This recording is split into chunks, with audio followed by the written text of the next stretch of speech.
नमस्कार, आप देख रहे हैं हमारा खास कार्यक्रम। मैं हूं आपके साथ बुशरा। बिग डिबेट में आज बात करेंगे कि लंबे इंतजार के बाद मोहन मंत्रिमंडल का पहला विस्तार आज हुआ है।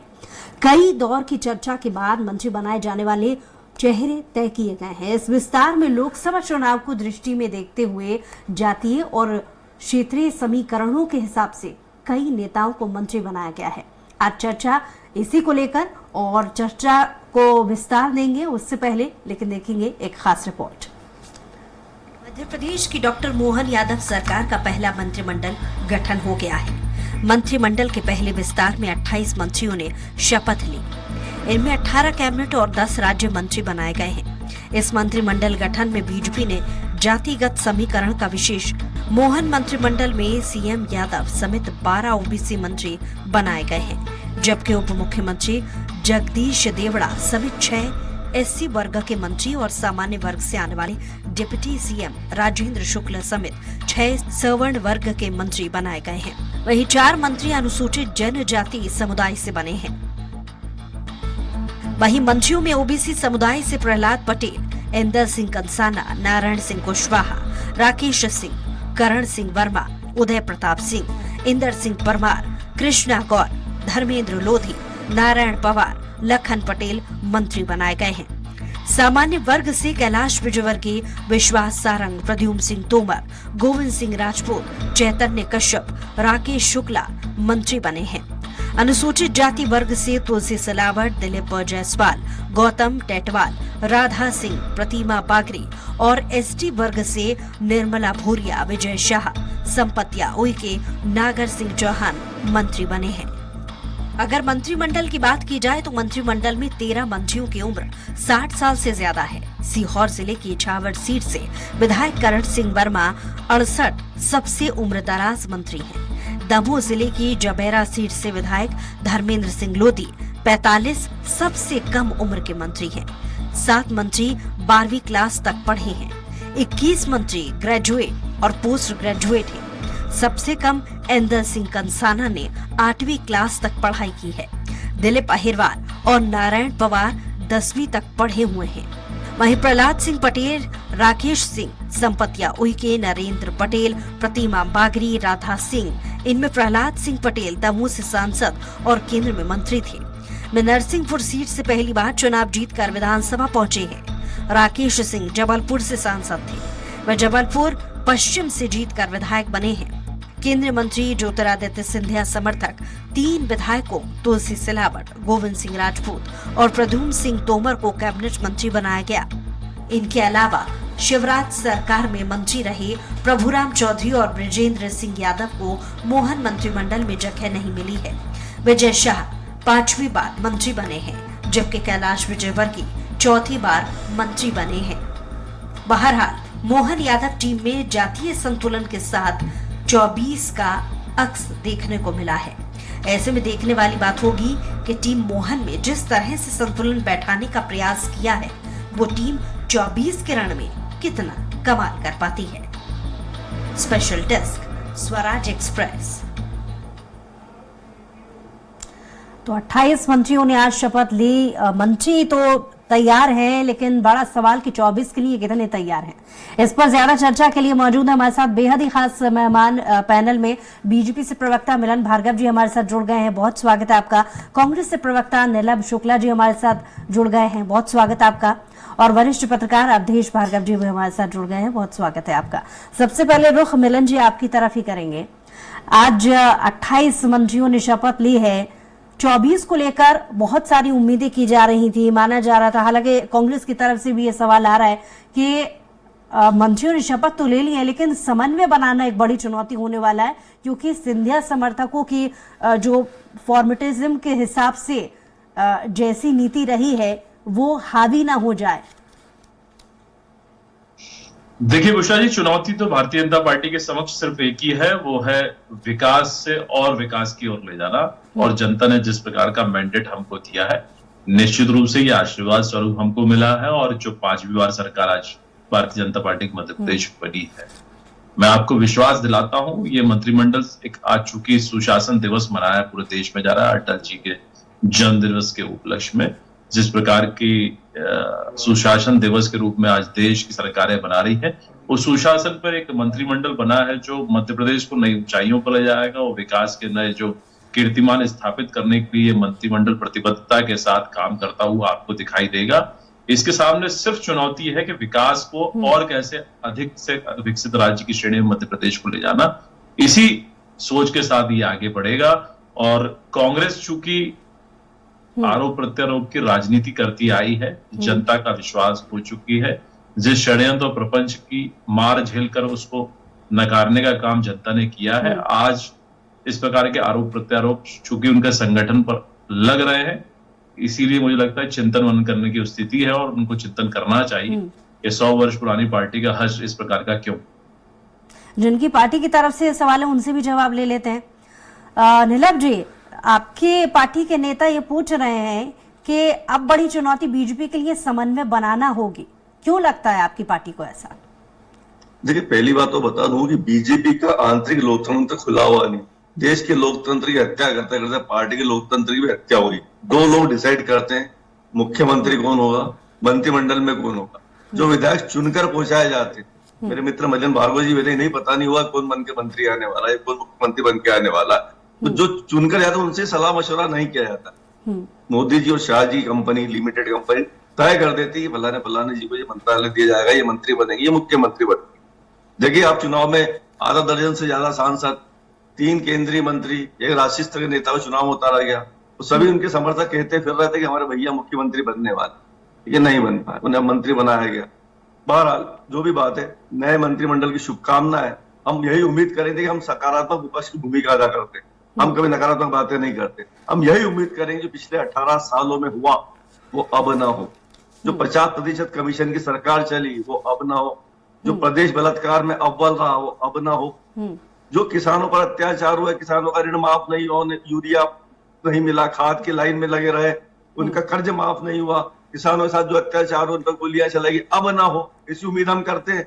हम उम्मीद करते हैं कि प्रदेश में युवाओं को रोजगार मिलेगा, सरकारी नौकरियों की भर्तियां अब खुलेगी जो वर्षों से बंद है। तो हम सकारात्मक विपक्ष की भूमिका अदा कर रहे हैं। योजनाओं की बंदरबाट ना हो, सिर्फ और अन्य योजनाएं जो बंद कर दी वो चालू हो जाए। ओले पाले का मुआवजा किसानों को बराबर मिलता रहे।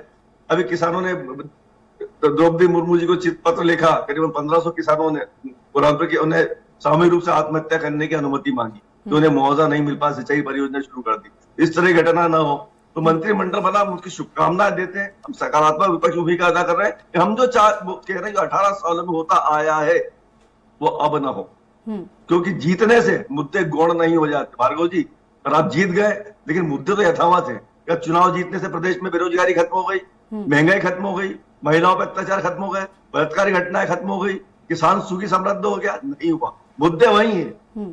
हम हारे हैं लेकिन हमारा वोटिंग प्रतिशत वही रहा है। अगर तीनों स्टेट की तुलना की जाए तो 10 लाख से ज्यादा वोट हमें मिले। ये चुनाव है, जीत है, बाजीगरी खेल है। आपने साम दाम दंड भेद हर रीति अपना चुनाव जीत लिया है, लेकिन हम यही उम्मीद करते हैं, पुनः शुभकामना देते हुए, कि जो होता है वो अब ना हो। ठीक है, एक रिएक्शन अवधेश जी से भी ले लेते हैं। अवधेश जी, 28 मंत्रियों ने आज शपथ ली है, 18 कैबिनेट और राज्य मंत्री 10 बनाए गए हैं।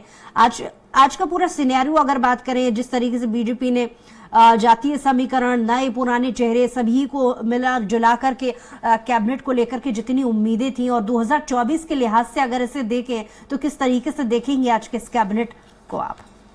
देखिए, ऐसा है, ये तो मुख्यमंत्री का विशेषाधिकार है कि वो अपना मंत्रिमंडल कैसे गठित करते हैं और जनहित के कार्यों को अंजाम कैसे देते हैं।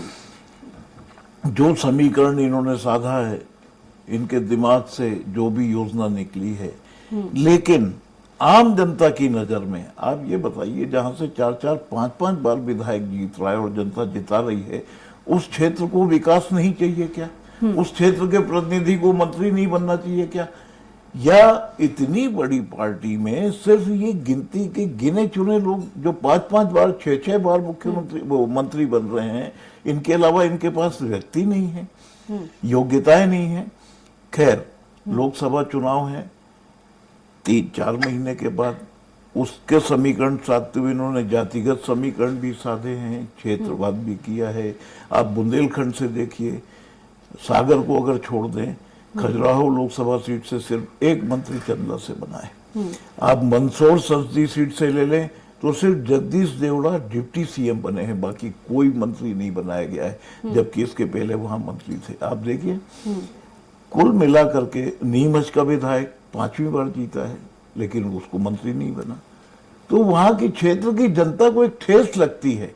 आप राजधानी में देखिए, हुजूर सबसे बड़ा क्षेत्र है, हुजूर का विधायक 3री बार जीता है, लेकिन वो नहीं बन पाया है। जिन लोगों के साथ आम जनता की जो धारणा है, यानी जिनके साथ पारिवारिक पृष्ठभूमि जुड़ी हुई है या उनके साथ किसी बड़े नेता का नाम जुड़ा हुआ है, वो मंत्रिमंडल में है। आप देख लें, विश्वास सारंग जी के साथ कैलाश नारायण सारंग का नाम जुड़ा है, कृष्णा गौड़ के साथ बाबूलाल गौड़ जी का नाम जुड़ा है। गोविंदपुरा क्षेत्र औद्योगिक क्षेत्र है और वहां से अपने मध्य की भी कुछ सीटें लगती हैं, कुछ हुजूर की भी लगती हैं, कुछ क्षेत्र लगते हैं। तो हुजूर को अब की बार मौका मिलना चाहिए था, जहां तक मेरा मानना है। या जिन क्षेत्रों को छोड़ दिया गया है वहां के प्रतिनिधियों को अब की बार मंत्रिमंडल में मौका मिलना था। तो कुल मिलाकर के मुख्यमंत्री ने जो भी सोचा है या भारतीय जनता पार्टी ने जो भी सोचा है, उनकी सोच के अनुसार नतीजे अभी लोकसभा चुनाव आ रहा है उसमें सामने होंगे। 4 महीने के अंदर आप क्या कर पाएंगे? आप अस्पतालों की हालत देख रहे हैं, आप हॉस्पिटल में आज आयुष्मान कार्ड में इलाज नहीं हो रहा है, इसकी भी व्यवस्था आपको करना है। किसी ऐसे दबंग मंत्री को विभाग दीजिए जो कम से कम ये देख सके, जहां डॉक्टर नहीं मिलते हैं, शाम को कोई डॉक्टर नहीं मिलते हैं, उनको देख सके। अगला सवाल मैं लूं उससे पहले आप दोनों ही हमारे खास मेहमानों की बातों को कोड कीजिएगा। अवधेश जी ने बहुत अच्छा जिक्र यहाँ पर किया है, समन्वय को लेकर के उन्होंने भी सवाल उठाया है। दूसरी चीज, नीलम जी भी कुछ देर पहले कह रहे थे 20 साल का पहले का फिर से उन्होंने जिक्र छेड़ दिया है, जिसमें 6 मंत्रियों को जगह मिली थी शिवराज कैबिनेट में, 33 मंत्री थे, 31 चुनावी मैदान में थे, लेकिन 12 हार गए थे। वही उनकी बात को अगर कोड करके देखा जाए, वो यही कहना चाह रहे हैं कि 20 साल आपको समय मिला था, क्या अगर आपकी नीतियां इतनी ही अच्छी थी तो 12 मंत्री आपके कैबिनेट के हार गए। और बहुत सारी योजनाओं को लेकर के, कामों को लेकर के वो जिक्र कर भी रहे थे। पहले उनकी बातों को कोड कीजिएगा।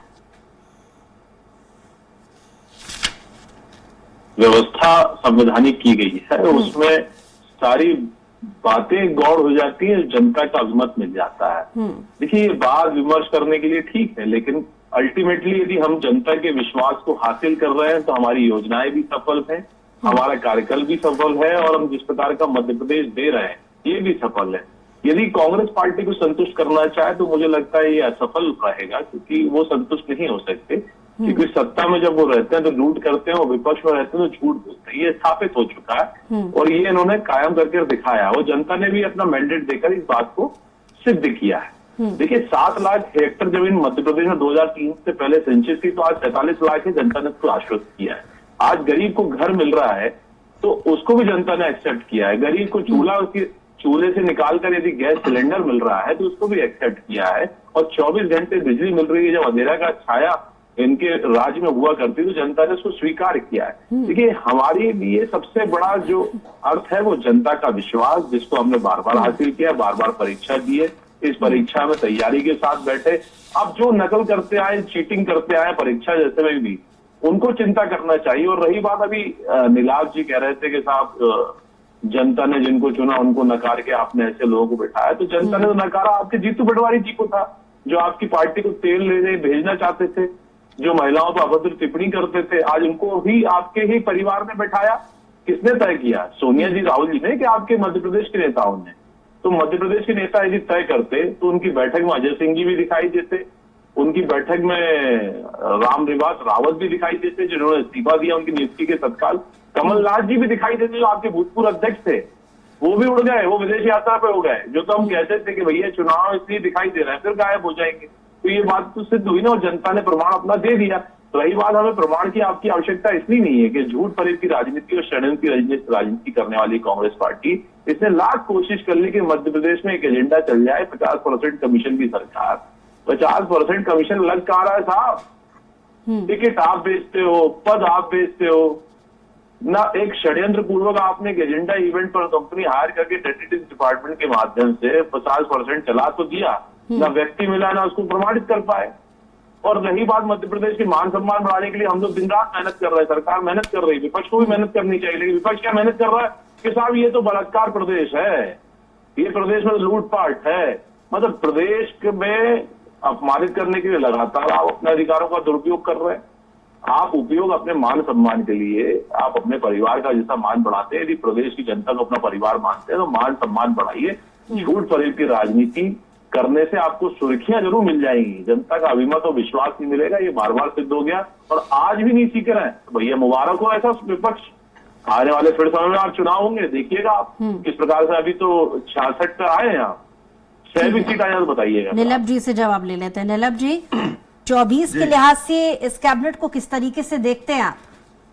पहले मेरे भाजपा के मित्र की बात का जवाब दे दूं मैं। ये अपनी जीत और अपनी पीठ थपथपा रहे हैं। साम दाम दंड भेद सब तरह की नीति अपना है, सरकारी तंत्र का दुरुपयोग करके, ईवीएम से छेड़छाड़ करके, डाक मतपत्र से छेड़छाड़ करके आप चुनाव जीते। हालांकि वो विषय नहीं है, उस पर नहीं जाऊंगा। आपको आपकी जीत मुबारक। हम आत्म विश्लेषण करेंगे, आत्मचिंतन करेंगे, समीक्षा करेंगे, लेकिन हमारे साथ जो षड्यंत्र हो उस पर भी बार बार बात करेंगे। तो देखिए सीधी बात, आप चुनाव जीत गए लेकिन उससे मुद्दे गौण नहीं हो जाते। अब महिला सुरक्षा की बातें करते हैं। प्रदेश में एनसीआरबी की रिपोर्ट अगर आप पढ़ते लिखते होंगे समझते होंगे, एनसीआरबी रिपोर्ट केंद्र की अधीन संस्था होती है। 13 लाख महिलाएं देश से लापता हुई है, तो सर्वाधिक मध्य प्रदेश से। हालिया रिपोर्ट है, 3-4 छोटी बच्ची और 5 बड़ी महिलाओं का बलात्कार था, ये एनसीआरबी की रिपोर्ट है। उज्जैन में 12 साल के बच्चे का बलात्कार हो, आज तक मुआवजा नहीं मिल पाया। इस तरह के उदाहरण सामने। देखिए आप इस तरह की बात रहे, मैंने आपसे कहा चुनाव जीतना अलग बात है, उससे मुद्दे गौण नहीं होते, मुद्दे खत्म नहीं हो जाते, मुद्दे यथावत है। और हम विपक्ष हमारा दायित्व है, आपको क्यों बुरा लगता है? आप सिर्फ इस बात को कहकर जनता ने हमें जिता दिया, क्या मुद्दे खत्म हो जाएंगे? क्या युवाओं को रोजगार मिल जाएगा? क्या प्रदेश से अपराध खत्म हो जाएगा? क्या महिलाओं का बलात्कार होना बंद हो जाएगा? क्या किसान सुखी हो जाएगा? क्या किसान को फसल का उचित मूल्य मिल जाएगा? क्या यूरिया मिल जाएगी उसे? गोले पालेगा, मुआवजा मिल जाएगा? नहीं मिलेगा। तो मुद्दे यथावत है। आपके 12 मंत्री हारे, इसलिए हारे क्योंकि दागी थे, भ्रष्टाचारी थे, इसलिए हारे। अभी भी आपने शिवराज मंत्रिमंडल कुछ लोगों को मंत्रिमंडल में नहीं लिया है, इस वजह से नहीं लिया, आप खुद जानते हैं, उनके दामन पे दाग थे। आपने अभी 28 में से 16 नए चेहरे लिए। मुझे बड़ी शंका है कि ये पुराने मंत्री ने काम करते देंगे या नहीं। उसके बाद भाई भतीजावाद चला है, पट्टावाद चला है, ठीक है, हम फिर शुभकामनाएं देते, लेकिन हमारा जो मैंने फिर बार बार रिपीट कर रहा हूं, मुद्दे खत्म नहीं होते, मुद्दे वही है, चुनाव जीतने से मुद्दे खत्म नहीं होते। आप किस चीज को कहकर जनता ने हमें जिता दिया है? अपनी पीठ नहीं थपथपा सकते, आंख नहीं मूंद सकते। ठीक है, अवधेश जी से एक सवाल ले लेते हैं। अवधेश जी, थोड़ी देर पहले आप जिक्र कर रहे थे, ग्वालियर चंबल इलाके की बात कर ली जाए या सिंधिया समर्थकों नेताओं की बात कर ली जाए, आपने ऐसा जिक्र किया कि इशारों में के तरजीह ज्यादा इस बार भी दी गई है और तरजीह के हिसाब से, क्योंकि अभी तो विभागों का बंटवारा भी होना है, बड़ी चुनौती बीजेपी के लिए वहां भी होने वाली है। इस जवाब को पहले थोड़ा पूरा कीजिए। देखिए, इन्होंने जो क्षेत्रीयता का संतुलन बनाया है लोकसभा सीट के हिसाब से बनाया है, क्योंकि इनका टारगेट लोकसभा सीट है। इन्होंने जिलों के हिसाब से संतुलन नहीं बनाया है।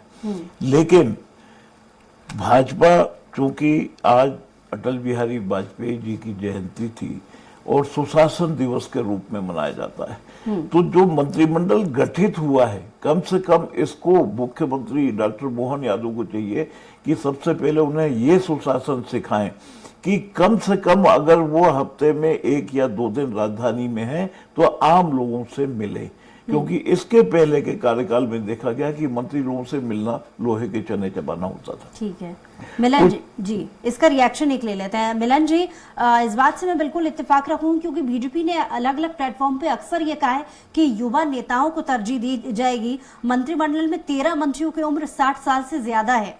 सीहोर जिलों की इछावर सीट से विधायक करण सिंह वर्मा 68 साल, जिनकी उम्र सबसे ज्यादा है। 45 सबसे कम उम्र बताई गई है धर्मेंद्र सिंह लोधी जी की, और 21 मंत्री ग्रेजुएट और पोस्ट ग्रेजुएट हैं।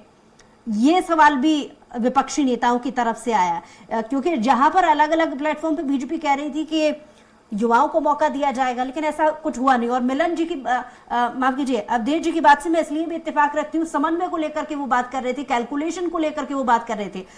माना जा रहा था कि जातीय समीकरण, नए चेहरे, पुराने चेहरे, इन सभी का तालमेल देखने को मिलेगा, पर ऐसा दिख नहीं रहा। मिलन जी। बुशरा जी, मुझे लगता है कि आपका जो सवाल है उसमें ही आपका जवाब छुपा हुआ है। आपने खुद कहा कितने मंत्री पोस्ट ग्रेजुएट हैं, कितने पहली बार के हैं, कितने उम्र दराज हैं। देखिए, अनुभव के साथ जिस प्रकार का मंत्रिमंडल ऊर्जावान बना है, उसमें नए लोगों को भी स्थान मिला है, उसमें ऐसे लोग भी हैं जो पहली बार विधायक बने, चूंकि योग्यता के आधार पर उनको भी मौका मिला है। पहले बीजेपी कह रही थी, अवधेश जी का यही सवाल है कि ऐसा दिखा नहीं दिख क्यों नहीं रहा, आप बताइए ना। मैं सारे सवालों का जवाब तो आपके प्रश्न में इसका जवाब अवधेश जी देंगे, क्योंकि सवाल उनकी तरफ से ही। नरेंद्र शिवाजी पटेल जैसे व्यक्ति युवा नेतृत्व हैं, उसमें बहुत सारे दिलीप अहिरवार जैसे हैं जो युवा हैं, तो उसमें कई अनुभववान जो हमारे शीर्ष में केंद्र की राजनीति करते हुए वो भी समाहित है, उनका भी मार्गदर्शन मिलने वाला है।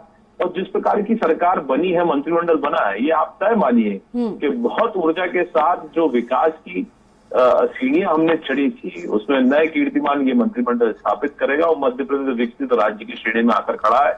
वो विकसित राज्य भी होगा और जितने भी संकल्प पत्र में हमारे वादे थे वो एक के बाद एक आप उसको पूर्ण होते देखेंगे। और ये झूठ प्रपंच की राजनीति कांग्रेस पार्टी चूंकि करना चाहती है, उनको मुबारक हो।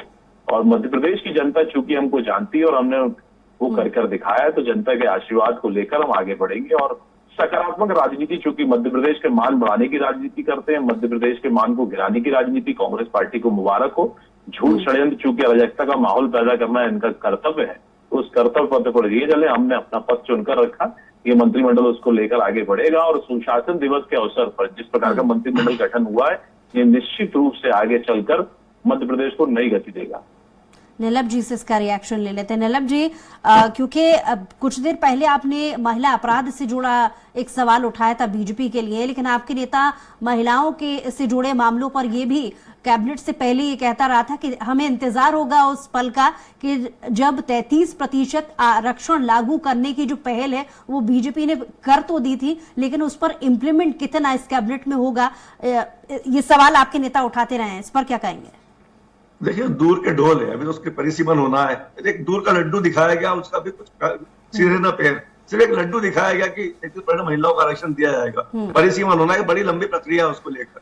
तो एक भ्रम करने वाली भारतीय जनता पार्टी बातें करती। मैं मेरे भारतीय जनता पार्टी के मित्र की बात का जवाब दे दूं। इन्होंने कहा कि हमने जो वादे किए पूरे करेंगे। अरे श्रीमान, आपने जिनसे वादे करवाए थे, मामा जी से, जिन्होंने वादों की झड़ी लगा दी थी, उनका चेहरा ही परिदृश्य से हटा दिया।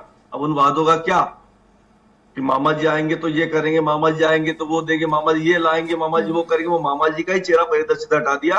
अब जो योजना मामा जी ने जो बिना रुके बहुत सारी झड़ी लगाई थी, उनका क्या होगा? किस जनता किससे सवाल पूछेगी? आप देखिए, शिवराज जब यहाँ से जा रहे थे, लाडली बहना को लेकर खुद ही सशंकित थे। वो उनको खुद ही भरोसा नहीं था कि योजना चल पाएगी कि नहीं चल पाएगी। तो लाडली बहना जब योजना की आपने इवेंट बनाया था चुनाव के पूर्व, उस समय विधवाओं को पेंशन देना बंद कर दिया था। 8 महीने से पेंशन नहीं मिली थी। कोरोना में जो बच्चे अनाथ हुए थे उन्हें 10 महीने से पेंशन नहीं मिली थी। दिव्यांगों को पेंशन नहीं मिली थी। विधवा महिलाओं को पेंशन नहीं मिली थी। कई पेंशन योजनाएं 10 महीने से बंद थी क्योंकि कलेक्टर के पास पैसा ही नहीं था। प्रति व्यक्ति 50,000 कर्ज। आपने लाडली बहना का इवेंट बनाया, उसके बाद शिवराज ने कहा कि लाडली बहना ने कांटा निकाल दिया, मतलब उन्होंने सिरे खुद लिया। फिर कैलाश जी ने कहा कि नहीं, लाडली बहना नहीं, मोदी जी की गारंटी से हम जीते हैं। बड़ा विरोधाभास रहा, इसलिए जल्दी से रिएक्शन सीधी बात आप ये बताएं, 50,000 खर्चे के साथ प्रति व्यक्ति के साथ नीलम जी की बात से कितना इत्तेफाक करते हैं? जवाब छोटा सा, क्योंकि समय की कमी है जी। देखिए, मैं तो अब मित्र को धन्यवाद देता हूँ कि उन्होंने चुनाव कर लिया कि वो झूठ प्रपंच की राजनीति करेंगे। क्योंकि अब डिपार्टमेंट शायद हमने सोचा था कि दिग्विजय सिंह जी के नेतृत्व में खुला हुआ वो बंद हो गया, लेकिन वो बंद नहीं हुआ है। उसमें नई शिक्षा नीति के तहत इनको बोला गया है कि झूठ प्रयोग फैलाएं और इनको मुबारक हो। लेकिन हम तो जनता के विश्वास था, जिस प्रकार का आपने देखा मंत्रिमंडल में हर वर्ग को स्थान मिला है और एक ऐसे कार्यकर्ता, वो जमीनी कार्यकर्ताओं को मौका मिला है जिन्होंने गरीबी को देखा है, झेला है और उसका नेतृत्व करके आज नेतृत्व करने का मौका मिला है। आपने कई लोगों के बयान भी सुने होंगे आज के, उन्होंने कभी सोचा नहीं था कि कभी मंत्री बनेंगे, लेकिन जनता जनार्दन है और भारतीय जनता पार्टी का संगठन है जिसने नेतृत्व करना भी सिखाया और मौका देके आज मंत्रिमंडल में उनको मौका भी मिला है। मुझे बहुत शुक्रिया मिलन जी हमारे साथ जुड़ने के लिए, और अवधेश जी आपका भी बहुत शुक्रिया हमारे साथ जुड़ने के लिए। नीलम जी आपका भी बहुत शुक्रिया हमारे साथ जुड़ने के लिए। बहरहाल 28 मंत्रियों ने आज कैबिनेट में शपथ तो ले ली है, लेकिन 24 के लिए कितने तैयार हैं, क्योंकि अभी ऐसी बहुत सारी योजनाएं हैं जिनको लेकर के काम करना बाकी है। सवाल वही विपक्ष का कि आखिर किस तरीके से समन्वय बनाने की कोशिश में सफल हो पाएगी बीजेपी, ये देखने वाली बात होगी। बहरहाल हमारे खास पेशकश बिग डिबेट में आज के लिए इतना ही। और खबरों के लिए देखते रहिए स्वराज एक्सप्रेस।